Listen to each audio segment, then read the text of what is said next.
In the 2024 Hybrid Security Trends Report by Netwrix, ransomware was identified as the third most common security incident affecting organizations utilizing both on-premises and cloud IT architecture.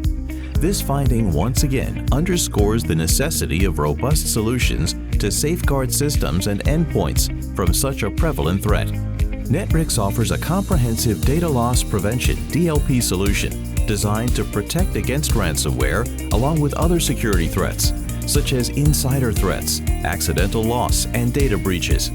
This DLP solution provides real-time multi-OS protection by actively monitoring and securing sensitive data across all endpoints, preventing unauthorized sharing and malicious exfiltration.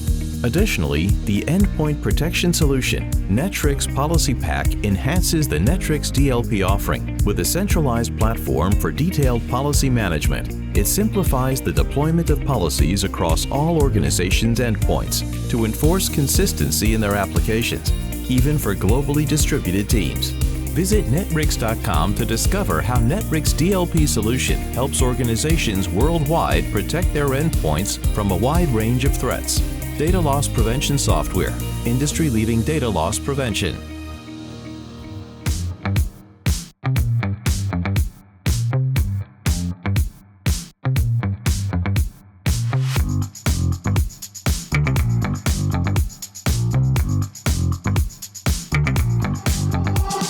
Hello, everyone, and welcome to another ISACA Podcast. My name is Chris McGowan. I'm the Principal Information Security Professional Practice here at ISACA. Joining me today, my guest is Jeremy Moskowitz. He works for a company called Netwrix. Morning, Jeremy. How you doing? I'm doing all right. It's a sunny day here in beautiful Colorado. And we're talking about one of my favorite things ever, which is desktops and ransomware. So, hey, it's a win-win for me. Absolutely. Hey, before we get started on the content, if you don't mind sharing with our audience a little bit about yourself and how you got into your current position. Yeah, so I have a long and sordid tale. I mean, I have a computer science background, but I don't program. But then I also love speaking in front of people. So for years and years and years, I was a Microsoft MVP in group policy. I wrote this big fat book on group policy. It's like 900 pages. It got a little popular. I ran around the world teaching that. And then while people were asking me about, hey, why doesn't group policy do this interesting thing? I'd be like, oh, cool, let me write that down. Hey, group policy is amazing. Why doesn't it do this interesting thing? I'd write that down. And by the time I turned around, I had enough cool ideas to then create a software company called Policy Pack. And I ran Policy Pack from about 2009 to 2021. And then we were acquired by Netwrix in 2021. So, and now it's on desktops, millions and millions of desktops, and happy customers everywhere. So desktops are my life. Teaching people what's in the box is my life. And then I actually have, more recently, I'm an MVP in Microsoft Intune. So the idea is that, while group policy is still super popular and on zillions and zillions of servers and desktops, Intune is obviously where Microsoft is headed. So I'm also a Microsoft MVP, which is a little bit like Microsoft knighthood. You can't find them, they got to find you. And so, I've been a group policy MVP for 18 years, then an Intune MVP for 3 years. And there you go. So ran the software company, got acquired, and here we are. That's the long and sordid tale. Very busy man. How about that? Quick question about, when in the very beginning, did you just go to college, decide, I might want to dabble in a little bit of this computer stuff, or was it just something that came natural to you? Yeah. So my parents like to say that I pushed every button that could be pushed in elevators, adding machines, calculators. I would just, if I saw something with a button, I would push it. So that was my foray into it. I did go to, there was no kind of like track for what I was interested in when I went to college, really. So the only fit was computer science. And wow, that was tough for me. I was at the bottom of my class in terms of being able to program. But I was really good with a lot of other things. And I always had a job. I always had a job in computers in college. So I worked for museums and I worked for the actual college itself. And I was always doing things around computers. I was always thinking about desktops and fixing and PCs and Amigas back then. I was just doing like everything around desktops. And so, it's weird when you look at trying to put a square peg in the round hole. I was a perfect example of that, where I should not have been programming. I spent most of my time in the debugger. So because I was such a bad programmer, I decided to create a software company. Exactly. So that's my story. So yeah, I did go to college for it, but it wasn't really what I wanted to do. But it has obviously been useful for me because I can talk to developers, I can read APIs, I can read code. I'm just like, these guys who are coders, they're amazing. They're like Picasso's and Renoir. Like these guys are incredible. I was never going to get to that level. Yeah, we cannot agree more on that, because I have a lot of experience being in the military for 20 something years and doing the same job for so long. But I'm the same. I had an opportunity to go to programming school. I was like, okay, let me give this a dabble. 5 minutes into it, I was like, oh, this is not for me. Well, it takes, yeah, it takes a lot to do that. I huge respect to programmers and even people who are great at PowerShell. Like I'm a PowerShell copy paster modifier. I love ChatGPT because now I can take some code and have it extended, and sometimes it works and sometimes it doesn't. And I can read that code and think, okay, I think it's going to work the way I need to. So like even PowerShell as a language, it's not a programming language for the scripting environment. But even that, I give huge props to people who are really good at that stuff. Yeah, absolutely. I got through it. Like I said, I did get through it. I did program. I did do programming projects. I won some programming contests back as a kid. I mean, I can do it. It's just like not. It's just not where I land. So where I land, like the thing that I feel like, we have cocktail parties. People say, "Oh, what do you do for a living?" "Oh, I run a software company." "Oh, cool. What does your software do?"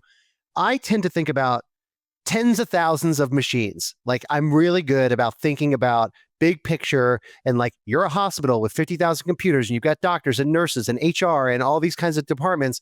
You want to make sure all their settings are the way that they should be so that users can't be naughty and work around it. I'm your guy. And I can do it in the box with what group policy does, or in the box with what Intune does, or we can extend it through software if it's my software or other software. And I think in terms of like, how do we manage the heck out of 10,000, 20,000, 100,000, 500,000 desktops? So that was, in fact, really one of my first jobs right out of college was, you guessed it, managing the desktops. And so it was great. I found my place really fast. I became one of the first MCSEs in the world back in 1994. And then became an MCT, and finally, eventually was awarded MVP, which again, you can't test into, you can't buy into. It's sort of, like I said, it's sort of like Microsoft knighthood. And that's great. I found my happy place talking about desktops all day long. Congratulations. A lot of people work in this field a long time and never really find their happy place, but I'm right there with you. Trust me. I love working for ISACA. Okay. So we should probably just jump into a little bit of the content. Excuse me. So today we're going to talk a little bit about securing desktops and ransomware, obviously. I'm really interested in this conversation because a lot of people would think, oh, it should be a pretty simple conversation. But I think back to, when it came to, well, ransomware has been around a long time, but people really didn't talk a lot about, in my beginning of my career, like desktop security. It was more like, make sure your routers are secure, all these things, so nobody can get into your network. There wasn't a whole lot of talk about, all right, somebody got into the network, now what? Right. And then, I remember, just make sure your virus definitions are up to date. That's really all you got to worry about. Wow, those are the days. Can we go back to that? That was cool. That was easy. I'm ready. Yeah, I mean, you're totally right. It's like, firewall security, just making sure the bad guys don't get in. But you're right. It's a different world now. We have to think about the person on the inside doing something naughty on purpose or doing something naughty by accident. All the vectors of how they can get infected, which could be something as simple as downloading blowmeup.com off the internet. I'm making that up. That doesn't really exist. So they off the internet, the vector of like finding a USB stick in the parking lot, which by the way, I want to talk about that in excruciating detail. Hold on. We'll come back to that. It could be something that's actually on your network already. Like it could be in a share. Like that one's a really hard one to solve for. Okay. That's like some IT admin makes an error and puts the wrong thing in a share. Like that opens up that's a really hard problem to solve because like an admin has done that. But you're right. Keeping the bad guys out from the outside in, that's good. Desktop, I think what you're basically saying, and I pretty much agree, is keeping the honest guys honest so that they don't do naughty things by accident or on purpose. And there's a wide variety of, like I said, of ways that badness can happen. Hmm. So, I mean, what do you think's really has ransomware, the way the bad guys do what they do, changed much in regards to more of your local desktop environment? Well, look, I mean, there's always the lore of this idea of drive-by ransomware. Okay, ooh, that sounds scary. Drive-by ransomware. Well, what is that? I mean, that means like there's a lot that has to go wrong for drive-by ransomware to actually take in. So I kind of want to I'm going to lowercase d discount that one as one of those boogeymen that we should probably not be too concerned about. So there's realistic stuff, which we'll get to. And then let's kind of talk about this drive-by ransomware thing first, just to get it out of the way. Drive-by ransomware means that you go to a website, there's a problem in your operating system that has never been patched. And because you magically landed on some website that already has been loaded for bear, ready for you to stumble across it, plus your operating system that is not up to date, that's going to equal you getting barbecued. Okay, it has happened. It has happened. It has happened. That is the most unlikely scenario for you to get barbecued, though. Okay, there are like 50 other more likely ways for you to get barbecued. The most likely way to get barbecued, it's your mom scenario. What do I mean by that? We know your mom likes to go to the internet and download her, game app, double click, run it, and she's like, oh, I'm playing poker, or I'm playing mahjong, or I'm playing whatever I want to do. Okay, that's the most common way you get ransomware. Okay, and the bad part about that is that I would feel like, okay, if it only happened because you were running with local admin rights, well, then that would be a crying shame. But the problem is that ransomware doesn't only affect people running with local admin rights. It affects everybody. Why is that? Because what I'd like to say is that when you know all these nouns and verbs, just let me say them all out loud. I'm sorry, audience, that I have to even go here. Windows is an operating system. It loves to run stuff. It is a big dumb elephant. It will do exactly what you tell it to do. You double click on a thing and it will run it. Okay, are there sort of some underlying protections of reputation and so on? Like, nobody on the planet has ever downloaded this before. Like, Windows does try a little bit in like a sidecar way to prevent these things, but ultimately Windows will just do what you tell it to do. It'll let you download crap off the internet, double click it, next, and Bob's your uncle, and now you're playing the game, but underneath the hood, you've got something really bad going on in your network. And it's either on one machine, or if its job is to try to spread its wings and to get to not if it's only your mom who's in her basement, that's cool. That's as far as it's going to get. But if you're on a network and you're talking to 50,000 other people at your hospital, that's the problem, because now it's trying to run code, download other things off the internet, unpack those things, and try to take new direction about what it should do to try to spread forth. So the number one thing we can do is try to stop anybody who's a regular user or an admin from running stuff that is not blessed from IT. Yeah, I think, I don't know if I'm pretty sure you agree with me. Like in your scenario with mom, which I'm loving that we're doing that. I mean, people are going to trust, well, I'm getting this from mom, so it must be good to go, right? I should be able the to other way around. I'm saying that mom goes out to unusual, downloadallgames.com, and she downloads her mahjong or poker app. That's where she gets barbecued. That's the problem right there. But maybe mom downloads the mahjong app and hands it to Granny Smith at the table over lunch. And Granny Smith takes a USB stick. Oh, this is a great game, and plugs it in. Those are not the vectors we care about from ISACA perspective or Netwrix perspective. Like I feel bad for grandma. I really do. I feel really bad for grandma. But I feel way worse for a hospital with 50,000 computers, or manufacturing or banking. Like they're both bad, but they're bad in different levels. Yeah, I know someone real close that works for a hospital environment that does vulnerability management, and the headaches that they run into on a normal day basis, it's more like, sure, we have a fix for this vulnerability, but the problem is getting whoever owns the system to, accept the fact that they need to update something. Because I mean, accepting risk is something we do on a daily basis, but from the scope of it being, a hospital or hospital environment with HIPAA and all this sensitive information, it's like, I get it. Patching this is going to make it a little more inconvenient to do your easier things, but what's more important? Well, hospitals have a particularly unique challenge. I don't know if you ever spent any quality time at a hospital with a loved one or whatever, but if you're just sitting there for hours and hours and you pay a little bit of attention, you'll see specialty equipment on carts go by. Okay. And that specialty equipment on carts go by, you can think of in a little bit way like a dishwasher or a toaster. Okay. The manufacturer shipped that thing. It happens to run freaking Windows from like 8 years ago. And it's a heart monitor, brain scan, lung thing. I don't know what it is. Okay. But it's like a toaster. Its operating system is built in from that perspective. And that thing should never be upgraded again as far as the manufacturer is concerned, because otherwise you're voiding the warranty.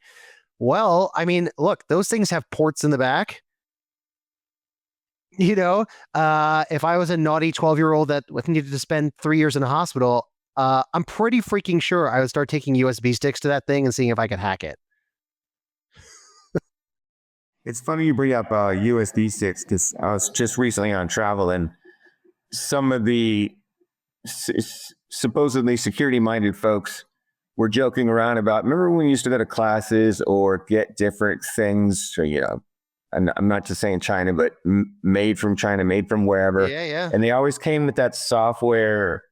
That little CD-ROM, the USB stick or the little CD-ROM you'd put in. Yeah. So, most of the time you hope security-minded people were like, I'm not, no, I'll go download from the correct site, whether it be Windows or whatever, or Microsoft, the appropriate patch or whatever it is. But I remember people just popping that in and just clicking away, and I'm like, it's true. You're rolling the dice. I mean, look, between you and me and all of our friends here, I mean, you're right. The chances of it containing something evil are probably small, but it's not infinitesimal. It's not it's not none. And that is the vectors we need to try to protect against, right? It's preventing the end user from downloading or executing code in any from any vector. If that's a USB stick, if that's downloading it from blowmeup.com, if that's on a share that you have, but it's not sanctioned, all these vectors need to be shored up in a meaningful way. And again, there is software. I can't imagine where you'd find this software that would do this. That would magically enable you to ensure that only the things that come down directly from the admin are stuff that has gone through, some amount of blessing. And if it's blessed by you, it's good. And if it's not blessed by you, it's automatically cursed. Gosh, if there was only some magic software, that would be incredible. But we don't have to talk about that. That's okay. So you caught me up there. That's pretty funny. So, I mean, you talked about software, but along with software like what you're talking about, obviously, this conversation happens all the time. It's like the education of the end user.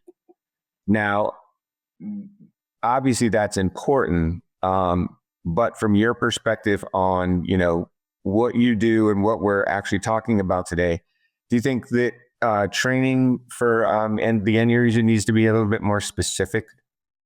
I'll tell you, training can mean a lot of different things. I spent some quality time at Microsoft because of their MVP program, and I've gotten to work with product teams and so on. Notwithstanding, in the elevators, there's posters like, don't double tap in your badge. What does that mean? That means you tap your badge in, and then you go through the door, and then you close the door behind you. And what they are trying to discourage there is, don't tap your badge and let 3 people in, because then they don't know who's in the building. That's not a ransomware problem. That's a regular security problem, or it could be a ransomware problem. But I'm using it as an example of something that I remember as a incredibly low-tech way to get an incredibly high-tech problem solved. Okay, so sure, is there phishing training? Is there video training? There's a lot of stuff. Do everything. Just do it all. So something is going to stick. So I have no problem endorsing all the things that are required at the organization scale you are. What I'm trying to say is there are budgets of all sizes, including nearly zero, which will probably get the job accomplished. So you can go fancy with, spear phishing tests and blah, blah, blah, or you can go medium fancy with videos and quizzes, or you can go incredibly low tech by just having like brown bag lunch and learns or experts talk on podcasts, or you can, or like I said, the thing in the elevator, just like, don't put in a USB stick you find in a parking lot. If you saw that for a week, maybe you'd remember that. So it would definitely stick with you. Yeah. I mean, $0 or really low dollar, low tech ways to get the initial part of the problem, at least, stayed off. Yeah. Some of my history of what I used to do was that person planting those USB sticks and things like that, just to, in more of a blue team kind of thing, or trying to probe or test the physical side of security, because sadly, this education and the repetitive education, I think, is extremely important, because usually the easiest way I found to do things is finding that one person who's just like, whatever, don't care. Well, it's an older test. I use it in my slide deck. I'm sure I'm going to be barbecuing it a little bit, but if you Google for something like Google plus University of Wisconsin, it's something like that, dropped 100 USB sticks in parking lots, and within 30 minutes, half of which attached to the network. It's something like that. If I'm I'm really close. Okay. The point is like, okay, now let's go to the mindset of why. I got a couple reasons why somebody might do this. Let's go with the most judicious. Oh, somebody dropped their USB stick. Maybe I can get it back to them. Okay. Maybe the next level down is, oh gosh, I want to see if it's blank and I can use it. Maybe the next level down is, I want to see what files are on there. Maybe I can pass my test. I don't know. So, if I've got my story straight, I think that Iranians' nuclear, the Stuxnet virus actually got on there the exact same way, which is USB sticks in the parking lot, and eventually somebody put it in. Yep. So something like that. So, long story short, boy, howdy, that thing works. If I was going to attack a network, I'd really try to go after that vector. Yeah, because I mean, a lot of people that do things rely on either one, ignorance. Not calling somebody stupid. It's more like they just either was that person that doesn't pay attention to that training, or it's just like shiny apple. Oh, wait. Would your mom do it? Oh, yeah. No, would mine. Right? And so that's it. That's the bar. Just boom. And again, that I've used the mom analogy before. I'm using it again. If your mom would do it, your general end user would do it. Yeah, I have a 10-year-old. Dangerous. And here's the thing. I'm not in the business of blaming the end user for having normalized behavior. Like, we come with our natural set of tendencies and we can get better, but I don't expect a user to be a security professional. Like, that's not a fair marker for them. And so we need to be the protectors of them in what we do. And if that is using the stuff that's in the box with group policy or Intune, or using a third-party thing, or adding software to make it so that end users can't be naughty, or whatever it is. I mean, we have to be pragmatic and not say like, oh, the big dumb user did this. No. Users be users. It's like, it's not fair to blame them. So we have to be in their corner. And also, the other piece of this is that we also can't beat them up for coming to us if they do make a mistake. That's not how it works. You can't, because then they'll never come to you. You don't. It's just like, everybody has made some probably kind of mistake, and you have to fess up, and like, it shouldn't be a fireable offense. If it's malicious on purpose, if you're cavorting with the enemy, that's a completely different story. But if you did a thing and you realize you did it bad, and okay, boom, talk with your security team, get it fixed, and move on with your life. I think it's very rare that people actively get fired or downgraded because they have generated some kind of security incident. You're more likely to get terminated for brushing it under the rug. So or trying to hide the fact. So that you start along a perfect line into the next question I was curious about. So say this happens. whoever clicks on whatever does something like whoops. So what should these organizations do if, as soon as they find out that there is a ransomware issue?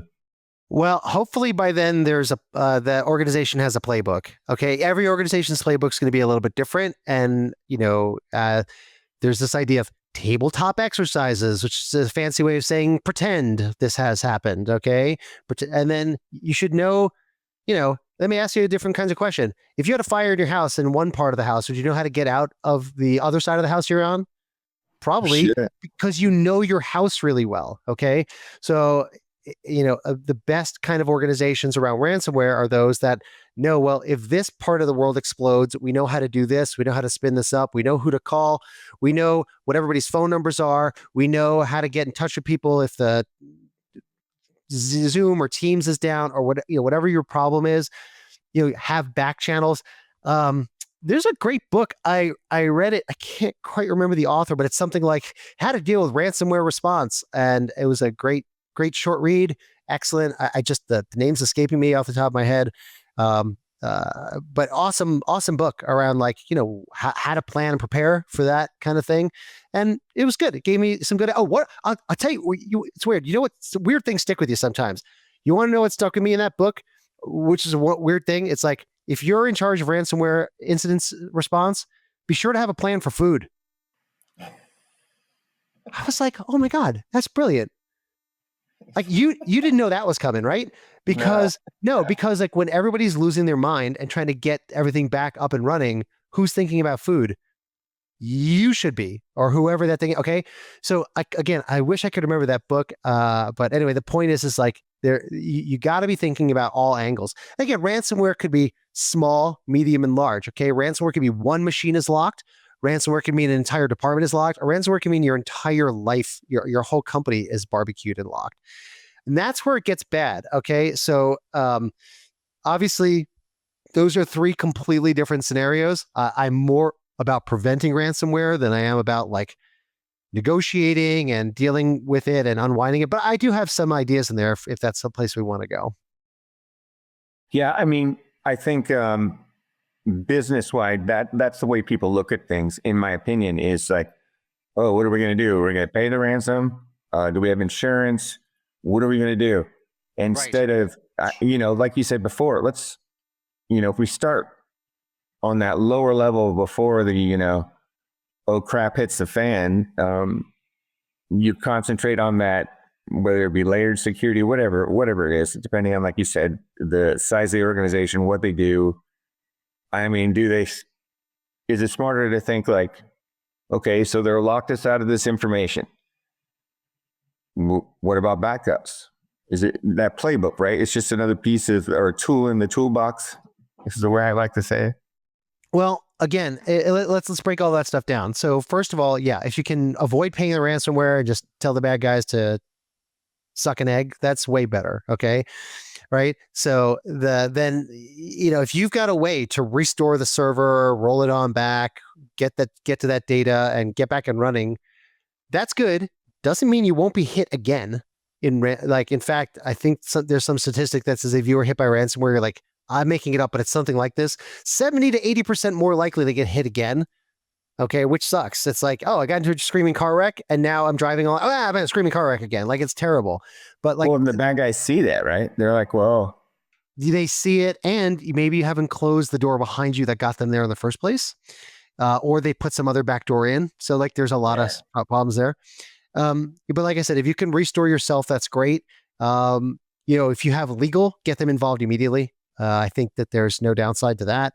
There are ransomware negotiators. The problem, though, is that even if you get that decryption key, it is not guaranteed to work. I cannot tell you how many stories of people who have paid the ransomware and gotten back somewhere between 0 and 100%. So that's a wide range between 0 and 100%. So maybe you get back 3 servers and you paid, I'm making it up, $2 million to do that. Was that worth it? Probably not. And then there's a whole new trend. There's legal, things coming down the pike, at least in some jurisdictions, where you can't pay the ransomware. Well, why is that? it's counterintuitive. Well, why shouldn't I be able to do? Okay, the idea is, at least for government and for federal and so on. Then again, I don't know if these have been enacted into laws yet, but the idea is that, well, if there's no way for that government entity to pay that ransomware, then maybe they'll be passed over for somebody else to be attacked because they know the bad guys will then know there's no point anyway.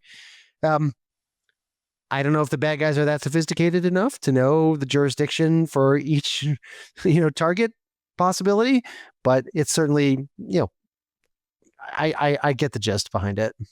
Yeah, I mean, lately, when I say lately, in the last few years, a lot of these regulations and rules are coming out. I mean, they might start, Europe's kind of doing their thing pretty quick, but a lot of other countries are adopting some of these same things. And yeah, it's easier to be a bad guy when you know what your target is responsible for. So you can tailor how you want to run your, whether it be ransomware or whatnot, and kind of like vector that attack towards, or tailor it towards whoever it is you're targeting in the first place. Well, that's the idea anyway. So, we'll see if that legislation, becomes more widespread. And I don't think you can compel, ABC, manufacturing company to not pay a ransomware, but I think you can compel like a state and local or federal agency. Yeah.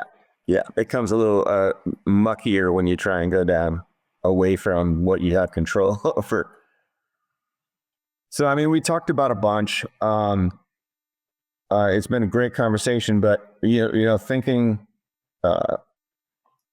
mine is talking about a few more things, but like summing up what you believe, like what is some of the really most important things organizations can do to not just prepare for that possibly eventual ransomware attack, but just prepare for it, proactive, right? Don't wait. Yep. Yeah, no, I think we have hit some of them during this, but again, it starts off with tabletop exercises, which I'm not an expert in. I don't claim to be an expert in that. It's basically getting prepared for a fire, having the fire extinguishers around, knowing a minimum backup looks like, what does an offsite or stand-up network look like, making sure you have phone numbers for everybody and communicate, outside of your network.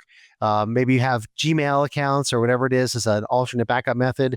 That kind of thing. So like communication, we talked about that idea of, what are you doing? Are we all coming into the office? Are we flying in? Are we what's our plan? Again, these are not, I don't claim to be an expert in this particular area. I'm just talking about things that I've read and remember because I'm fascinated with this particular topic. For me, prevention is key, right? Benjamin Franklin said it best, right? An ounce of prevention is worth a pound of cure.